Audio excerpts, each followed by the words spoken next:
ശറഫിന്നൊളി കേൾക്കുകിലൻ മദദിൻ വിളി അക്റമ റബ്ബിൻ കോടതി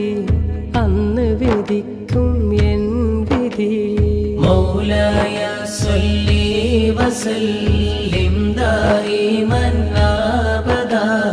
അലാ ഹബീബിക ഖൈറിൽ ഖൽഖി കുല്ലിഹിം فإن من جودك الدنيا وضرتها ومن علومك علم اللوح والقلم ദുനിയാവും ആഖിറവും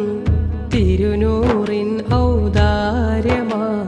ലൗഹും ഖലമും സയ്യിദിൻ ഇൽമുകൾ